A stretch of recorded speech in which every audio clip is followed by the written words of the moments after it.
आज दिनांक 2 जुलाई 2020 को मैं डॉक्टर मनोजी राय, एसोसिएट प्रोफेसर हिंदी विभाग TS कॉलेज हिसुआ, स्नातक हिंदी प्रतिष्ठा तृतीय खंड के विद्यार्थियों को अष्टम पत्र के अंतर्गत सगुण भक्ति काव्य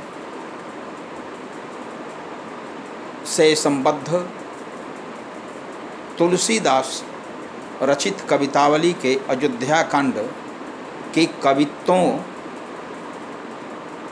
का अर्थ व्याख्या के साथ प्रस्तुत कर रहा हूँ। हमारे जितने भी विद्यार्थी हैं, चाहे ऊर्ध्व प्रेषित हों या नामांकन की प्रतीक्षा में हैं स्नातक तृतीय खंड के, वे इसका लाभ ले सकते हैं। तो कवितावली का जो अयोध्या कांड है वह राम के वनगमन से संबद्ध प्रसंग उसमें वर्णित हैं और तुलसीदास ने पूर्ण भावुकता के साथ उस मार्मिक प्रसंग का विवेचन किया है। जैसा आचार्य रामचंद्र शुक्ल ने कहा है कि प्रबंधकार कवि की भावुकता का सबसे पता इस प्रसंग से लगता है कि उसने कथा के मर्म स्पर्शी स्थलों का वर्णन भावुकता के साथ किया है कि नहीं। और उसमें उन्होंने बताया है कि राम का वनगमन, दशरथ मरण, सीता हरण, लक्ष्मण मूर्छा इत्यादि ऐसे प्रसंग हैं जो मार्मिक प्रसंग हैं। और रामचरितमानस के अतिरिक्त गोस्वामी तुलसीदास ने कवितावली, गीतावली, दोहावली आदि अपनी पुस्तकों में उन प्रसंगों का वर्णन किया है, विवेचन किया है। तो इसका पहला कवित्व है कीर के कागर जो नृपचीर विभूषण अंगनी उपम अंगलय पाई। कीर, कीर कहा जाता है तोता को। जिस प्रकार से कोई तोता या सुग्गा अपने पुराने पंख को व्यर्थ समझ करके छोड़ देता है, उसके प्रति कोई ममता उसकी नहीं रहती, पूर्णतः वह अनासक्त भाव से उसे त्याग देता है। उसी प्रकार से श्री रामचंद्र जी ने जितने भी राजसी वस्त्र थे, आभूषण थे, सबका परित्याग कर दिया। कीर के कागर जो नृपचीर, नृपचीर यानी राजसी वस्त्र, चीर का अर्थ होता है वस्त्र। विभूषण अंगनी, जो प्रत्येक अंग में विभूषण थे, सोना चांदी हीरा जवाहरात मूंगा माणिक इत्यादि, वे सभी आभूषण जो उनके अंगों से सुशोभित होते थे। रामचंद्र जी के अंग आभूषण से सुशोभित नहीं होते थे, बल्कि जो भूषण हैं या आभूषण हैं वे सुशोभित होते थे रामचंद्र जी के सुंदर अंगों के कारण। औधत जी तो तोता के पुराने पंख के समान राजसी वस्त्र और आभूषण को भगवान श्री राम ने त्याग दिया। इसके अतिरिक्त औधत जी मगबास के रूख जो, जिस प्रकार कोई राहगीर रास्ते में पड़ने वाले वृक्षों का परित्याग करते हुए आगे बढ़ते जाता है, उनके प्रति कोई आसक्ति उसकी नहीं रहती है, उसी प्रकार भगवान श्री राम ने रास्ते के वृक्षों के समान अयोध्यावासियों को त्याग दिया। अयोध्या के जितने भी लोग लुगाई थे सबका परित्याग उसी प्रकार से उन्होंने किया जिस प्रकार से कोई बटोही रास्ते में पड़ने वाले वृक्षों को छोड़ देता है। संग सुबंधु तुलसीदास की खासियत है कि जब वो प्रसंग का विवेचन करते हैं तो पात्रानुकूल उपसर्ग और प्रत्यय का प्रयोग करते हैं। मैं बता रहा हूं कि पात्रानुकूल उपसर्ग और प्रत्यय का प्रयोग करने में तुलसीदास माहिर हैं। तो संग सुबंधु, बंधु नहीं, लक्ष्मण बंधु नहीं हैं, सुबंधु हैं। जो भाई विपत्ति काल में भाई का साथ दे वह भाई नहीं सुबंधु हो जाता है, उसका चरित्र उदात्त हो जाता है, वह अति उत्तम हो जाता है। तो संग सुबंधु रामचंद्र जी के अनुज लक्ष्मण बंधु नहीं है, सुबंधु हैं। संग सुबंधु पुनीत प्रिया, सीता प्रिया नहीं है अपितु पुनीत प्रिया है। सीता को अनिंदिता कहा गया है जिसके निंदा नहीं हो सके, इसलिए कि सीता अयोनिजा थी, अनिंदिता थी और पृथ्वी पुत्री थी, इसलिए उनका धैर्य पृथ्वी के समान ही गंभीर है। तो संग सुबंधु पुनीत प्रिया, ऐसी प्रिया को धर्म पत्नी कहा जाता है। पत्नी वह जो पति की स्त्री होती है, लेकिन धर्म पत्नी वह जो पति की विपत्ति के समय भी धर्मानुसार, पति धर्म के अनुकूल उसकी सेवा करे, अपने पातिव्रत्य का पालन करते हुए। तो संग सुबंधु पुनीत प्रिया, मन धर्म क्रिया धरि देह सुहाई। तो संग में सुबंधु हैं और संग में पुनीत प्रिया है। रामचंद्र जी सबसे आगे हैं, उनके पीछे पुनीत प्रिया सीता हैं और दोनों के पीछे सुबंधु लक्ष्मण हैं। तुलसीदास ने इन तीनों के लिए तीन उपमानों को ढूंढा है और उन तीन उपमान में है धर्म क्रिया धरि देह सुहाई। तो धर्म और देह दोनों को ऐसा माना जाए कि धर्म रामचंद्र जी हैं, देह लक्ष्मण जी हैं और क्रिया सीता है। धर्म क्रिया धरि देह सुहाई। कहीं कहीं उभय मध्य श्री सोहति कैसी, ब्रह्म जीव बिच माया जैसी। तुलसीदास जी ने सीता के बारे में कहा है कि उन दोनों के बीच में सीता उस प्रकार से सुशोभित होती हैं जैसे ब्रह्म जीव बीच माया, ब्रह्म और जीव के बीच में माया जिस प्रकार से रहती है उसी प्रकार से सीता अच्छी लग रही हैं। यहाँ पर सीता जी धर्म और देह के मध्य में अवस्थित हैं। धर्म के प्रतिरूप हो गए रामचंद्र जी, देह उपमान प्रयुक्त हुआ है लक्ष्मण जी के लिए और क्रिया शब्द प्रयुक्त हुआ है पुनीत प्रिया सीता के लिए। तो प्रिया और क्रिया दोनों में मात्राई ऐक्य है, यानी दोनों में समान रूप से मात्राओं का प्रयोग हुआ है। प्रिया क्रिया, तो पुनीत प्रिया सीता हैं, वो क्रिया के रूप में धर्म और देह के बीच में स्थित होकर के चल रही हैं। अर्थात धर्म के साथ शरीर जुड़ा रहे और उसी का अनुसरण करने वाली क्रिया हो जाए तो वह मनुष्य उदात्त चरित्र वाला हो जाता है। यानी जो धर्म है, धर्म का अनुसरण कौन करे?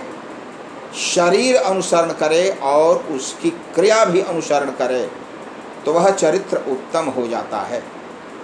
तो यहाँ पर संग सुबंधु, संग में रामचंद्र जी के सुबंधु लक्ष्मण जी हैं, पुनीत प्रिया अनिंदिता सीता हैं, और ये तीनों धर्म, क्रिया और देह के रूप में गमन कर रहे हैं। राजीव लोचन, रामचंद्र जी को राजीव लोचन कहा गया है। राजीव लोचन वह जिसके नेत्र कमल की पंखुड़ियों के सदृश हों, दोनों किनारे पतले हों, बीच में उभार हो, गहराई हो, इस कारण रामचंद्र जी को राजीव लोचन कहा गया है। राजीव लोचन राम तज चले तज बाप को राज, पिता के साम्राज्य अयोध्या को उसी प्रकार से उन्होंने त्याग दिया जिस प्रकार से जो बटोही होता है, जो राहगीर होता है, वह अपने समीप पड़ने वाली किसी भी वस्तु का परित्याग कर देता है।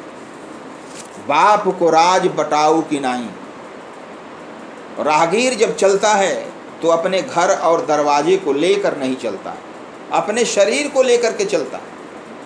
तो रामचंद्र जी भी अपने शरीर को लेकर के गए, न तो वहाँ का अंग वस्त्र रखा, न वहाँ का राजकीय आभूषण रखा, सबका परित्याग कर दिया, वहाँ के निवासियों का परित्याग कर दिया और वे एक सामान्य राहगीर के समान चल पड़े।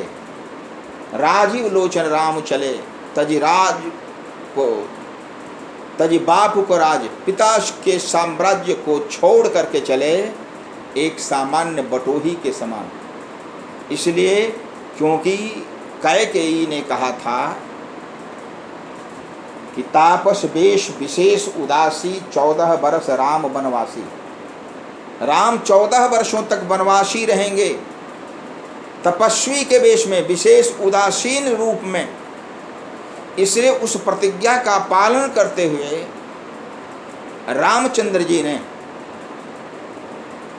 वहाँ के राजकीय आभूषण का परित्याग किया, राजकीय वस्त्रों का परित्याग किया और मात्र गैरिक वसन पहन करके चल पड़े, प्रसन्न मुख चल पड़े। कहीं कोई उनमें आसक्ति नहीं थी राज और राज के धन के प्रति। तो इस छंद का जो अंतिम चरण है, राजीव लोचन राम चले तजी बाप को राज बटाऊ को नाई, इसके बाद वाले प्रसंग में भी उसे दोहराया गया है। तुलसीदास को यह प्रसंग बहुत अच्छा लगता है। राजीव लोचन राम चले तजी बाप को राज बटाऊ की नाई। तो इस कवितावली में के इस प्रसंग में उत्प्रेक्षा अलंकार का प्रयोग हुआ है। जहाँ जनु मनु जानो मानो इत्यादि शब्दों का प्रयोग हो, वहाँ पर उत्प्रेक्षा अलंकार होता है। संग सुबंधु पुनीत प्रिया मनु धर्म क्रिया, तो मनु के चलते यहाँ पर उत्प्रेक्षा अलंकार हो। तीनों यानी राम लक्ष्मण और जानकी, तीनों का एक साथ जब विवेचन करते हैं तुलसीदास जी, तो तीनों के लिए अलग अलग उपमान को प्रस्तुत करते हैं। कहीं कहीं ब्रह्म जीव के बीच में माया को अवस्थित दिखाते हैं, कहीं बताते हैं कि कामदेव और वसंत के बीच में रति हैं, वहाँ पर कामदेव राम हो जाते हैं, वसंत लक्ष्मण हो जाते हैं और रति सीता हो जाती हैं। तो यहाँ उसी से साम्य रखते हुए धर्म, क्रिया और देह का समीकरण बताते हैं। फिर उसी से मिलता जुलता प्रसंग दूसरे छंद में आया है, कागर कीर जो भूषण चीर। मैंने बताया था कि कीर का अर्थ सुग्गा, तोता होता है। तो कागर कीर, कीर के पंख के समान उन्होंने भूषण और राजकीय वस्त्र का परित्याग कर दिया। शरीर लसो तज नीर जो काई। जब उन्होंने अपने राजसी वस्त्र का, आभूषण का परित्याग कर दिया, तो उसके बाद जो उनका शरीर था और अधिक सुंदर लगने लगा। इसलिए कि उनके हट जाने के बाद उनका जो नीलाभ स्वरूप था, श्याम रूप था, सलोना स्वरूप था और अधिक निखरने लगा। ऐसा लगता है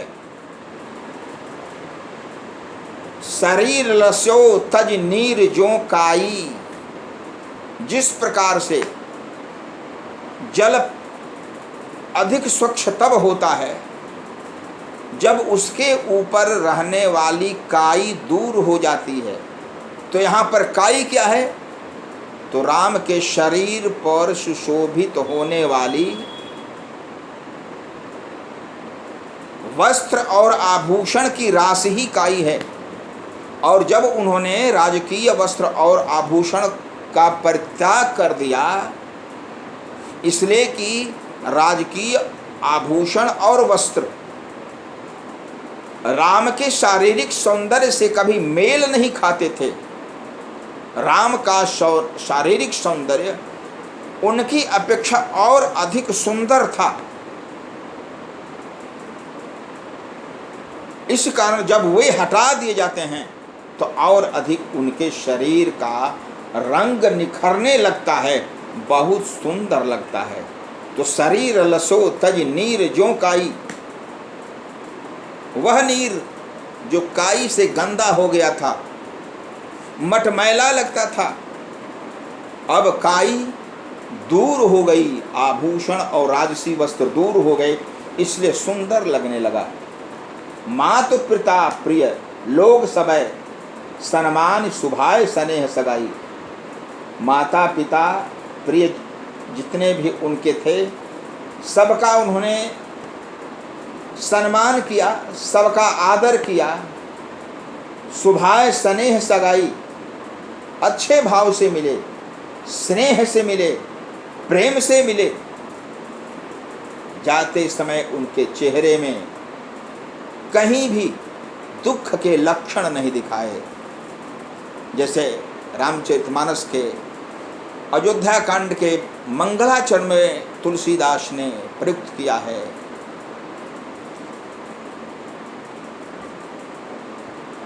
कि जिनका नीलाम्बुसमल कोमलांगम सीता समोर उत्तमम भागम पाणो महासायक चारुपाचापम नमामि रामं रघुवंशनाथम। तो प्रसन्नता मयाम न गताभिषेक तस्तथा न ममले वनवासु दुखत। यानी जिन्हें प्रसन्नता नहीं हुई कि हमें राज वस्त्र, हमें राजगद्दी मिलने वाली है, राज सिंहासन मिलने वाला है, प्रसन्नता मयाम न गताभिषेक, अभिषेक की कोई प्रसन्नता नहीं हुई सूचना मिलने से कि मैं राजा बनने वाला हूँ। न ममले वनवासु दुखत, न तो उनको दुख हुआ वन जाने का कि मैं जंगल जा रहा हूँ। इसलिए कि जब उन्होंने सूचना प्राप्त की कि हमें राजा बनाया जा रहा है, तब उन्होंने अपने वंश की उस परंपरा के ऊपर उंगली उठाई जो गलत परंपरा थी। विमल वंश यह अनुचित एकु, बंधु बिहाय बड़े ही अभिषेकु। कि यह हमारे रघुवंश की शील परंपरा वाले वंश में यह अनुचित नियम बन गया है। और वह अनुचित नियम है कि सभी भाइयों को छोड़ करके मात्र बड़े को ही अभिषिक्त किया जाए। विमल वंश यह अनुचित एकु, बंधु बिहाय बड़े ही अभिषेकु। अर्थात उन्हें दुख हुआ कि हमें ही क्यों राजा बनाया जा रहा है, क्यों नहीं चारों भाई बन जाते हैं, जबकि सबका एक साथ जन्म हुआ है, एक साथ खेले कूदे हैं, एक साथ पढ़े हैं, तो हमें ही चारों भाइयों को नहीं राजा बना करके अकेले राजा बनाया जाता है। यह हमारे वंश की गलत परंपरा है, यह उचित नहीं है। लेकिन जब जंगल जाने की सूचना मिलती है, रामचंद्र जी प्रसन्न हो जाते हैं। पिता दिन ही मोहि कानन राजू, माँ के समक्ष हाथ जोड़कर कहते हैं कि माँ, पिताजी ने हमें जंगल का राजा बना दिया है। कितना उदात्त चरित्र है। जब अयोध्या का राज्य मिल रहा है तो दुखित